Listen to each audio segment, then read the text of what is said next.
Trump's mass secret police are looking to hire a few wildly mediocre men to join their ranks. If you're a stone-cold patriot and the following describes you, you could have what it takes. Are you titillated by the thought of pleasing the dear leader? Did you peak in high school? Does hurting or abusing people excite you? Can you easily disregard your oath to the Constitution? Does the sight of black and brown people existing in public terrify you? Are you an insecure bully who internally feels terrible about yourself because when you look in the mirror, you know the pathetic truth about the empty void of dark weakness that haunts you? Have you ever tried to ease your blistering inadequacy by uttering one or more of the following? Western civilization must be preserved. What about all the good things Hitler did? White people were slaves too. Oh yeah? What is a woman? Why is no one talking about the male loneliness epidemic? Blah, blah, blah birth rate. Blah, blah, blah testosterone. Women are too weak and emotional to vote, or hold office, or serve in combat. Why won't they date me? Or, of course, the old classic, all lives matter. Call now to get your badge, gun, and face mask. 1-800-TRUMP-CUCK. That's 1-800-TRUMP-CUCK to get started today. Or, if you're ready to turn from your wicked ways, visit Dollemore.com. They want to rig these elections, and they want the power that gerrymandering provides, because they know what Donald Trump knows. He's going to lose the midterms. Yesterday, Gavin Newsom held a press conference to announce the exact effort they're going to put forward to combat Donald Trump's effort to steal the 2026 midterms in an effort to maintain the majority in the Congress. Donald Trump with this redistricting nonsense it's in the same vein, the same spirit as telling the Secretary of State of the state of Georgia, Brad Raffensperger, that just find me 11,780 votes. That's all I need. It's in the same spirit. Gavin Newsom tweeted this along with an 18-second video. He said, Donald Trump has sent armed agents to our rally. We will not be intimidated. And this is the video that accompanied that tweet. Hey,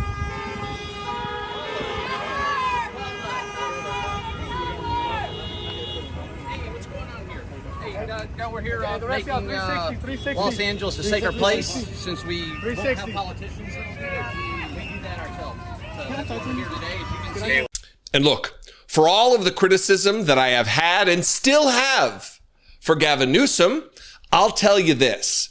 I don't appreciate that he's spending time with Donald Trump allies and Nazis like Steve Bannon and Charlie Kirk. It bothers me a lot.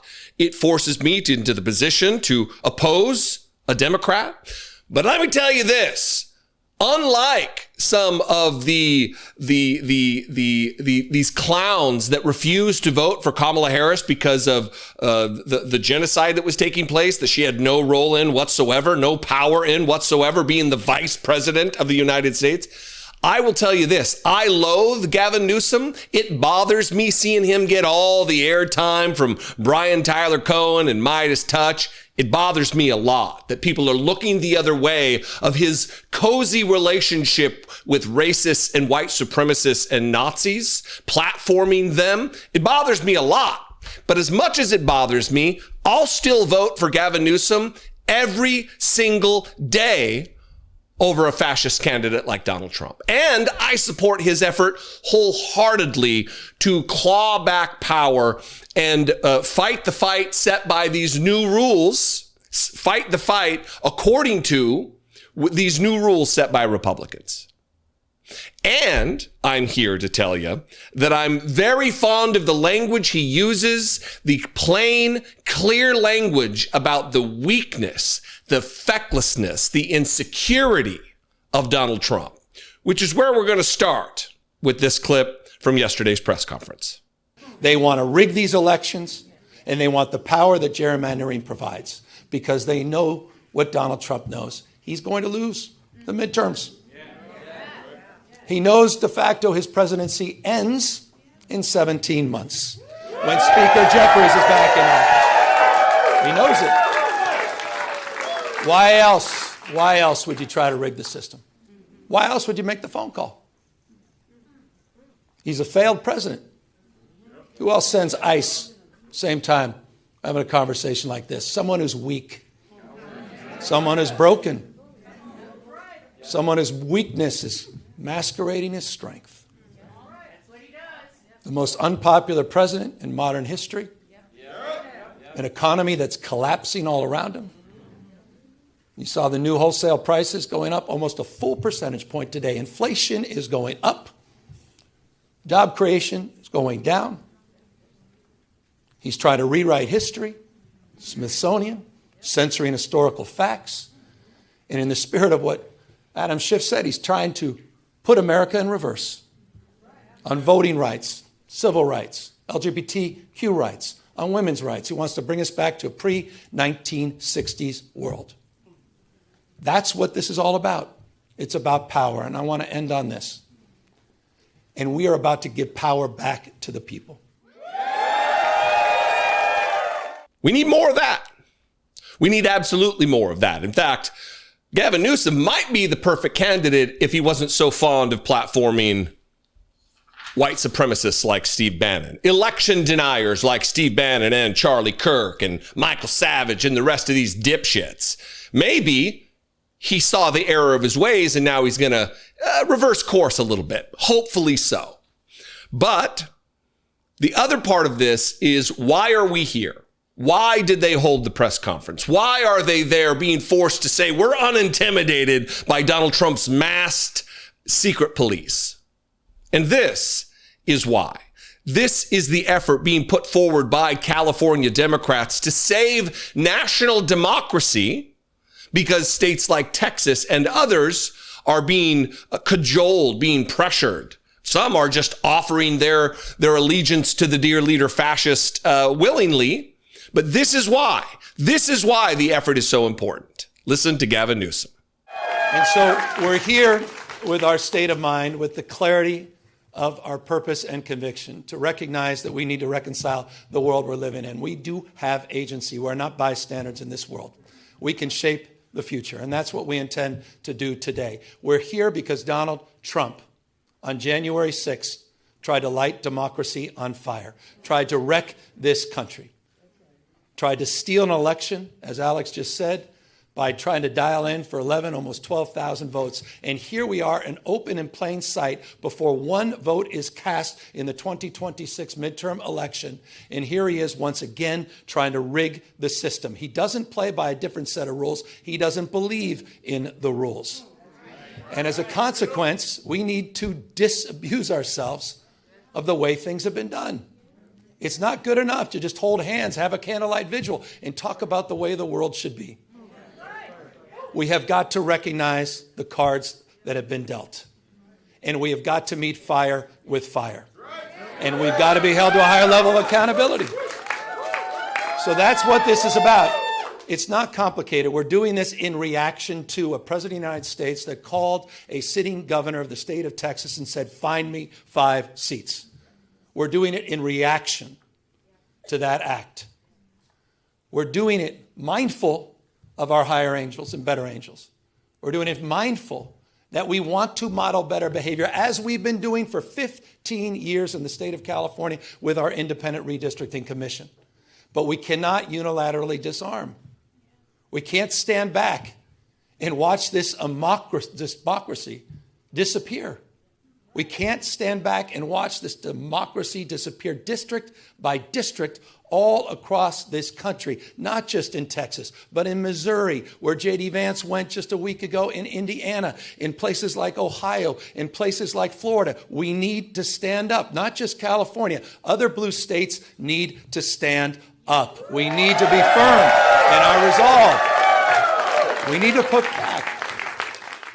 And you know, all of that is absolutely correct.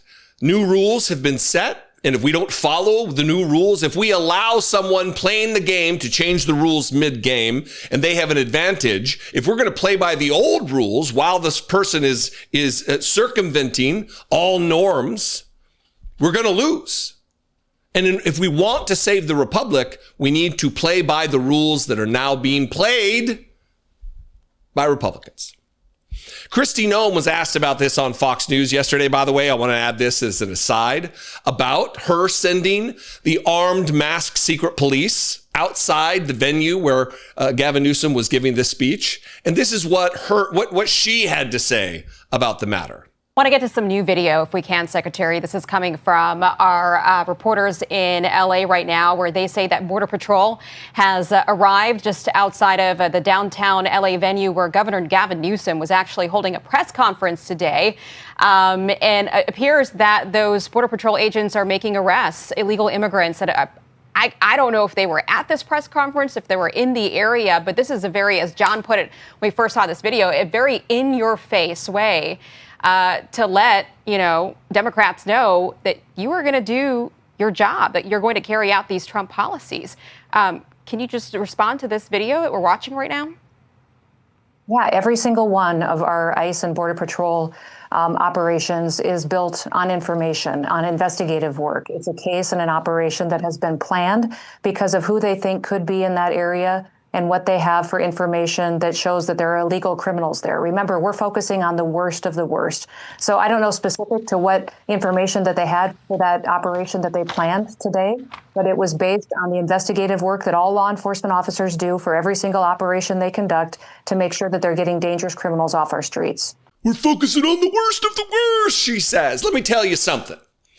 Is it not common sense? Is it not absolutely self-evident to everyone who watches these people talk that, for instance, if that guy who they had in cuffs in the maroon shirt there, if he was really the worst of the worst, they would tell you why they arrested him. If he truly was a threat to the community, if he was a terroristic threat to the United States, to the very security of the United States, the whole thing's falling apart. Look at this. They would absolutely tell you.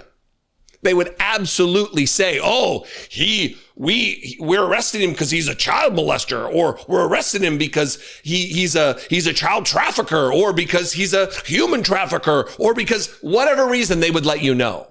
But because they don't let you know, it tells you everything. Their silence speaks far louder than their propaganda. Anyway, I invite you to this conversation. Look, I'm here for your slings and arrows about the negativity that I espouse against Gavin Newsom. He's not my preferred candidate, but again, I will step in line behind him if he is ultimately, after primary, if he's our guy, come 2028, I will be campaigning for Gavin Newsom, even though he's not my preferred, even though he is flawed in many, many, many ways. And it's incumbent upon all of us. What I'm trying to do here is model good behavior for the electorate, because too many people, Kamala Harris this and Kamala Harris that, when the real, clear and present danger to the republic was Donald Trump, and people ignored it. And now here we are. Comment below. Wherever you see this video, you can also call the voicemail line, 714-576-4054. And of course, as always, you can email me daily@dollemore.com. And I think it's pathetic, some of the chatter that we see from these so-called experts who have zero accomplishments on their own resumes to point to. President Trump knows what he's doing. He has great instincts. You know, there are some days that I think the job of press secretary for Donald Trump must be the most difficult job in the world. And then there are other days like today that I witnessed some of the clips that we saw yesterday. And I think that it's the easiest job, because all you have to do is just heap praise and non-critical thinking thoughts about Donald Trump out into the airwaves. All you have to do is propagandize and worship the dear leader. All you have to do is describe your wildest fantasy land on Fox News, and then a job well done for Karoline Leavitt. In this clip, it really is remarkable if you juxtapose every other presidency in the history of our nation against how Donald Trump operates. And it makes you think that either these people are just yearning for the boot on their neck, or there's an explicit directive to them that you must shower praise on the dear leader whenever you talk about him. Because it's not normal. When George W. Bush was president, they didn't do this. When his father was president, they didn't do this. When Ronald Reagan was president, they didn't do this. Even when the scandalous villain Richard Nixon was president, they didn't treat him like this. This is not normal at all. Watch Karoline Leavitt, and then let's make our assumptions and our analysis about why. Are they directed to do this, or does it just come natural for these bootlickers? Watch this. Look at what this president has done in 6 months. He has stopped 7 global conflicts all around the world, using the leverage of the United States of America to negotiate these conflicts to an end. You had the leaders of Azerbaijan and Armenia at the White House last week, both of whom said this would not have been possible without the leadership of President Trump and his administration. So the American people trust this president. That's why they overwhelmingly reelected him. And I think it's pathetic, some of the chatter that we see from these so-called experts who have zero accomplishments on their own resumes to point to. President Trump knows what he's doing. He has great instincts. This is a highly complex and brutal war that, again, inherited by Joe Biden. Russia did not invade Ukraine under President Trump. They invaded under Joe Biden because of his incompetence and his weakness. And this president is trying to solve it and bring it to an end. And he deserves great credit for that. It's just weird. It's worshipful. It's cult action. It's cult mentality. It is what it is. Donald Trump hasn't ended war after war after war. The war that he promised he would end in 24 hours after taking office. In some moments, he said he was going to end the war before he even was inaugurated, because the threat of the imminent taking of power would be enough to scare Vladimir Putin to stop the war. And here we are, we're chasing down September. Donald Trump took office at noon on January 20th, 2025. Here we are, no end in sight. In fact, today he's in Russia. If you ask him, it's actually Alaska, in some kind of talks with Putin. He hasn't solved the problem. He does not deserve great credit for anything. And it's not just, look, the job that's so inexplicable, whether it be difficult or not, isn't just Karoline Leavitt's. Pam Bondi was out there doing the same kind of thing, talking about weaponization is over and everyone will be subject to the rule of law now, which is just a stark, it's mental illness, like a pervasive sickness that runs through elected Republicans and many run-of-the-mill members of the party. Watch Pam Bondi and marvel at the lack of being able to look backwards at history. She's saying this that you're getting ready to hear on the heels of January 6th, the armed, violent, attempted overthrow of the United States government that ended up with 1,600 or so people pardoned for their crimes. She's saying this while Donald Trump is a convicted felon. It makes no sense. Watch Pam Bondi yesterday doing her best Karoline Leavitt impression. You know, I know you can't talk about very specific legal action that may be underway or a grand jury that may be impaneled, but we are reading that, in fact, a lot of the information that Tulsi Gabbard has been able to share with the public and make public, and the same with John Ratcliffe, that, in fact, there are people that purposely, my interpretation of it, seemingly trying to sabotage. I'll give you one example, the Russia hoax. We had a career senior intelligence assessment of the 2016 election. Then there was an order to go out and get another one because they didn't like the result of the first one. We know that the Hillary Clinton bought and paid for Russian disinformation dossier was used for not one but 4 FISA warrants, and yet they knew very early on that it was debunked and not true. If you lie to a FISA court, as a matter of law, don't you have an obligation to go back and tell the court as soon as you know that information you provided that court was inaccurate and not true? Yeah, Sean, I can't confirm or deny whether we have a grand jury, an open investigation on anyone, but the weaponization of our government has ended. And Tulsi Gabbard, John Radcliffe, Kash Patel, they're doing a great job, and no one in this country is above the law. And by the way, all of that Hannity was rambling about comes from Tulsi Gabbard. Tulsi Gabbard, who Donald Trump couldn't even trust with accurate information about Iran and their nuclear program. Remember what Donald Trump said about Tulsi Gabbard. Now she's all totally correct. We must believe everything she says. She's totally right, except for when Donald Trump said this about her. And it looked like I'm right about the material that they've gathered already. It's a tremendous amount of material. And I think within a matter of weeks, or certainly within a matter of months, they're going to be able to have a nuclear weapon. We can't let that happen. I was very much opposed to Iraq. I said it loud and clear, but I was a civilian, but I guess I got a lot of publicity. But I was very much opposed to the Iraq war. And I actually did say, don't go in, don't go in, don't go in. But I said, if you're going to go in, keep the oil. But they didn't do that. What intelligence do you have that Iran is building a nuclear weapon? Your intelligence community has said they have no evidence that they are at this point. Well, then my intelligence community is wrong. Who in the intelligence community said that? Your director of national intelligence, Tulsi Gabbard. She's wrong. She's wrong. I don't believe she was wrong then. She's certainly wrong about this. This is all a lie. If you believe that somewhere in the back of the FBI, they found burn bags and hard drives in some back secret office or just some forgotten office, you're a rube.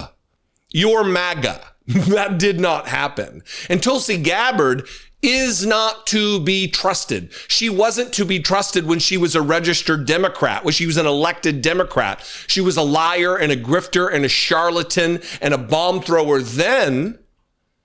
And she's a member of two cults, her own personal family cult and the cult of Donald Trump. Trump was right when he said she's wrong. And I think these numbers just show exactly the genius of Donald J. Trump, the brilliant mind that he has.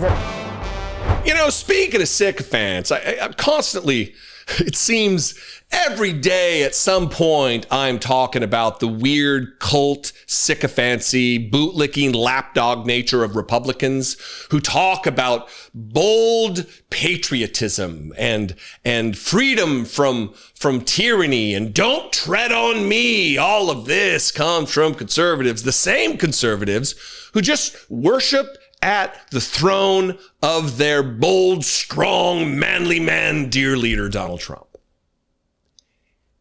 It's getting worse and worse as time goes on. I think the weaker and more insecure he feels, the more praise that he demands. And we're going to start with Kristi Noem, who just yesterday on Fox News doing an interview with John Roberts and the B or C teamer he had with him.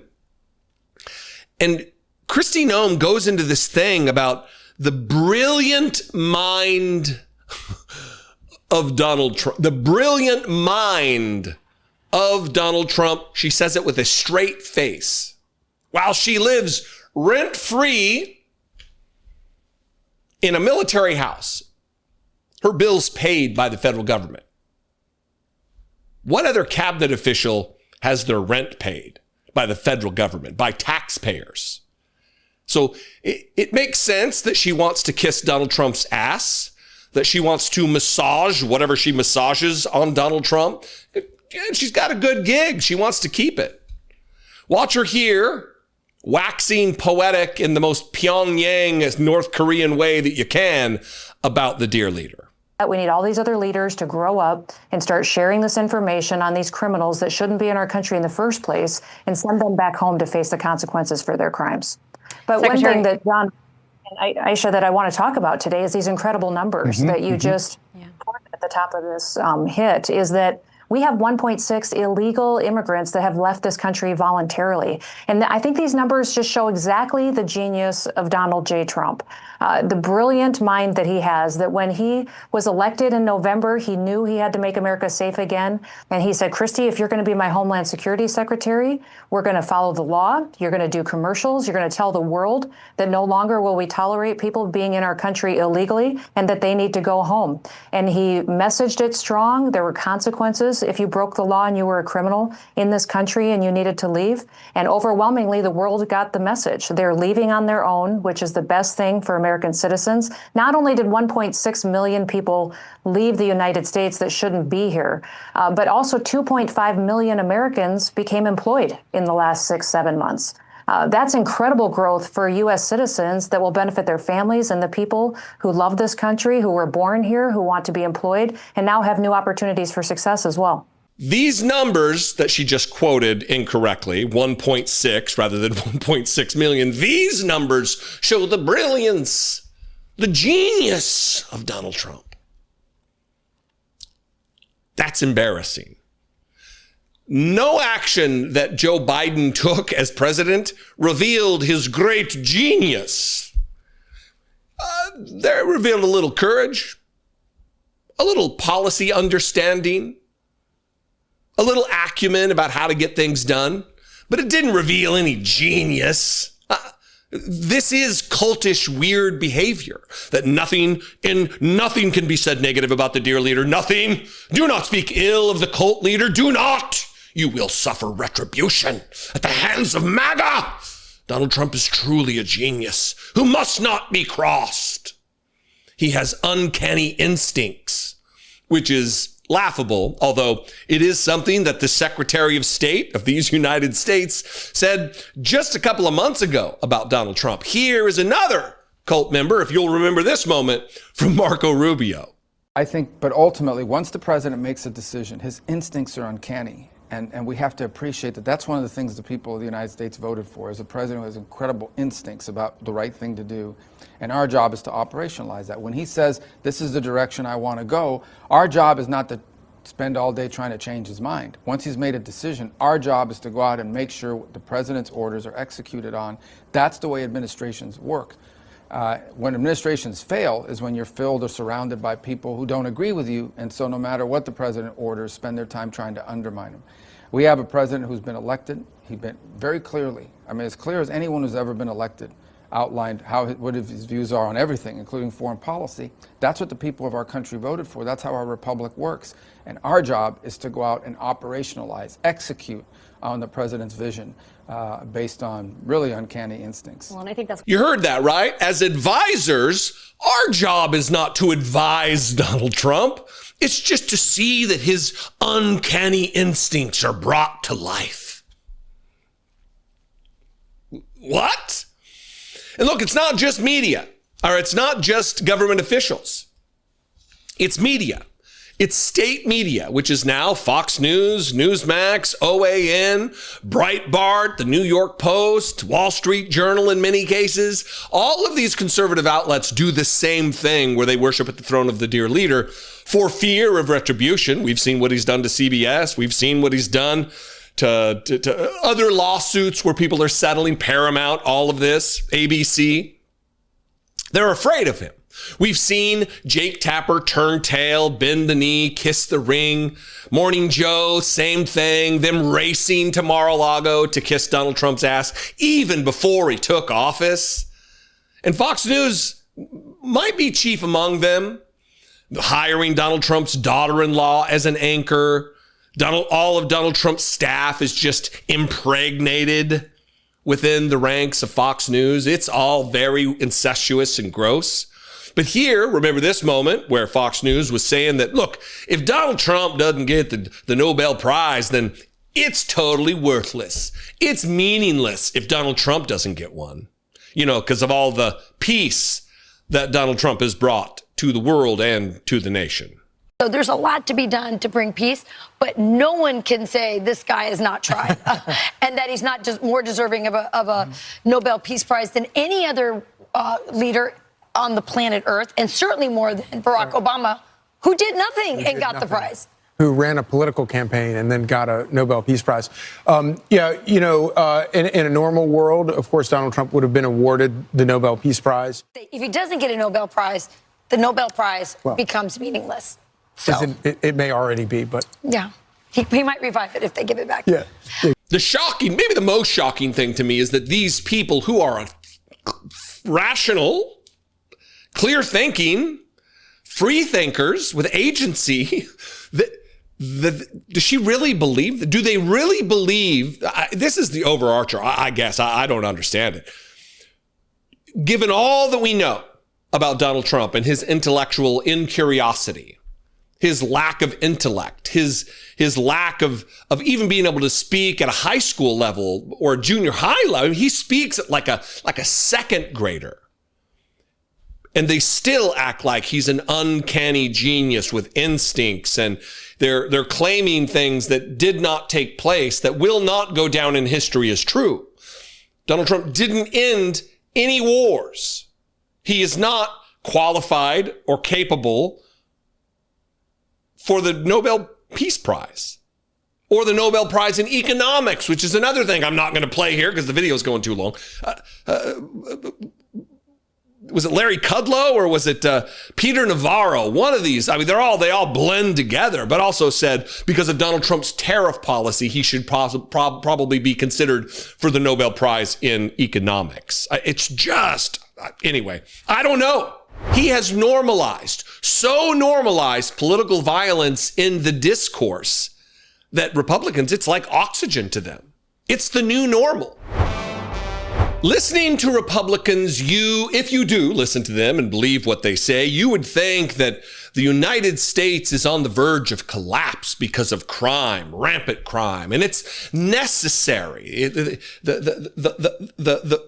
over-the-top crime being committed and the violence and the murders and all this, that it necessitates Donald Trump's masked, no name tags, secret police to roam the streets of the nation's capital, to be making wild, unwarranted, unjustified, illegal arrests of people in Los Angeles. And this is going to pick up. There's going to be more. They're going to be sending troops and secret police to Chicago en masse, to New York City en masse, which is enjoying historic low crime rates, low murder rates, very, very low for a city of its size. Maybe the safest giant city in the world. Maybe, could be. And they want you to fear the state of things in the United States, when really the thing that you need to fear is Republicans themselves, especially elected ones, especially people like Donald Trump with power. Or in the case of this newly convicted Republican politician who got 80 years for a murder conspiracy against Democrats, this should be information that you have. You should understand who the real, clear, and present danger is. And it's not black and brown people in this country. It's not trans people in this country. It's Republicans. Look at this headline from the New York Times. Republican ex-candidate sentenced to 80 years in prison for shooting plot. Solomon Pena, who lost a bid for a seat in the New Mexico legislature in 2022, was found guilty in March of orchestrating the attacks against state Democrats. Look, we're coming off the heels of an assassination plot against multiple politicians in Minnesota, two of whom were actually murdered. Two of whom were shot and didn't lose their lives. This is where we are. We witnessed a violent insurrection against the country at the hands of Donald Trump. His behest, his initiating, his encouragement, his incitement. Donald Trump. Also, he could stay in office so he could stay in power and bring more violence to bear against the citizens of the country, against Democrats. Because ultimately, Donald Trump doesn't represent you if you voted for Kamala Harris. Donald Trump represents his people. That's why he's offering aid to states, emergency fund aid for red states, and telling blue states to pound sand. Get a load of this. A former Republican candidate for a state house seat in New Mexico was sentenced to 80 years, 8 decades in prison on Wednesday for orchestrating a politically motivated shooting spree against 4 Democratic officials.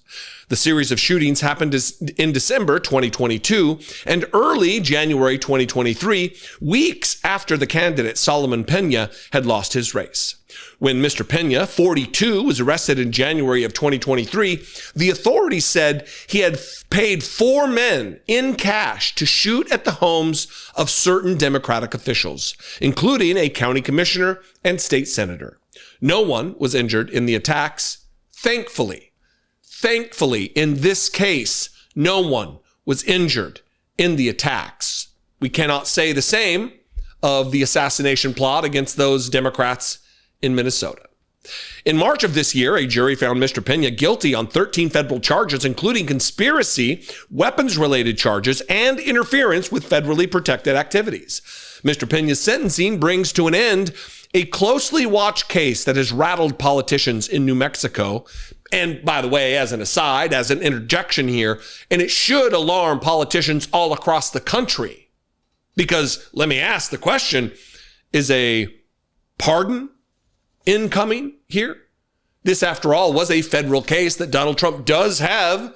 I'm allowed to do it. I'm allowed to pardon who I want to, as he eyes a pardon for Ghislaine Maxwell, the woman he wished well, the notorious convicted trafficker, abuser, rapist of children, his compatriot. The shooting spree followed other episodes across the country of politically motivated attacks, including an assault on Nancy Pelosi's husband that fueled concerns about political violence and election conspiracy theories. Nancy Pelosi's husband was attacked. I received death threats. My wife gets threats of rape and murder from Trump supporters. He has normalized political violence in the discourse that Republicans, it's like oxygen to them. It's the new normal for Republicans, not for the rest of us. Look, even when Donald Trump was the assassination attempt, when he definitely did not get hit by a bullet, the kid who shot at him, the young man who shot at him, was a registered Republican. Donald Trump, even his own supporters want to kill him. They want to kill everybody. It's chaos, it's anarchy at the hands of a political ideology that wants to destroy us all, that wants to only serve that Donald Trump can become the most wealthy man of his wildest, wettest dreams, that his children will be wealthy. We're going to end it there for the week. I guess I'll probably be back tomorrow or the next day with some, but I would appreciate your feedback. You can comment below this video. I would appreciate this. Make sure you're subscribed. It is free to click the subscribe button. We are trying to grow an operation here that will reach as many people as possible leading into the midterms and beyond. And with your help, we can get that done. Please subscribe. If you want to take your support a little further and you want to help support monetarily, for $2 a month, you can become a channel member by joining, clicking the join button below this video on YouTube, or even better, you can go over to my Patreon page. They take way less of a cut over on Patreon, and your $2 will go a lot further. Go to patreon.com/IDoubtIt podcast. I love and appreciate you very much. Call 714-576-4054. Of course, you can email me, daily@dollemore.com. I think I forgot to drop the number. Comment below the video, wherever you're watching the video, and I will see you next time. Get some rest. Practice self-care. Be genuine. Take care of one another. Many of you are aware that my dear friend and brother of choice, not of blood, Brett McAfee, suffered a near-fatal medical emergency last summer while our families were on vacation in Scotland. I appreciate to no end the outpouring of support for Brett that you all gave. And I'm also very happy to report that he is safe and healing and working that long path of recovery. What I've probably not told you about Brett is that beyond being an excellent friend, he's also a talented writer. We have been the best of friends since we were kids, and I have been continually inspired by his creativity and by the truly singular take that he has on life. Over 2 decades ago, he wrote a poem called The Grateful Child, It's an acknowledgement of all the simple strengths that we tend to overlook. Written from the perspective of a young person, multiple grateful children express gratitude to their parents for the elements that make them who they are. The accounting of these everyday gifts inspires a clear reminder that we should not take anything for granted. I've shared Brett's remarkable poem with numerous people over the years, and a reoccurring response is that this should be a book. Well, we finally decided to listen to those people. The Grateful Child is not only a children's book for adults in your life, it's also an adult's book for children in your life. Everyone will appreciate its straightforward yet elegant celebration of life's little endowments. Click the link below to pre-order now, or simply scan this QR code and order your copy or copies today. But this being an illustrated book, we could not survive on the words alone. To pair with Brett's touching words, we searched all over for an illustrator who could bring the Grateful Child to visual life. We landed on somebody right here in the community from this show. Leah Farshid is an internationally acclaimed illustrator who, like you, is also an audience member. The moment we saw the first images that Leah drew to accompany Brett's text, we knew we had a perfect combination. It brings me tremendous joy to share my best friend's beautiful poem and Leah's spectacular images with the world. Everyone can benefit from The Grateful Child, just as I benefit from Brett's lifelong friendship. Share this beautiful book with your children. Share it with your parents or other relatives. The Grateful Child is an easy and exceptional way to show appreciation for someone in your life, young or old. Support someone you love and support this channel by giving The Grateful Child. Click the link below to pre-order now, or simply scan this QR code. I am pretty sure your children need a copy. And your mom, your nieces and your nephews, your Grandpa Charlie too. Don't forget Grandpa Charlie. I think he'd love this. Make The Grateful Child a part of your life. It has been such an excellent part of mine.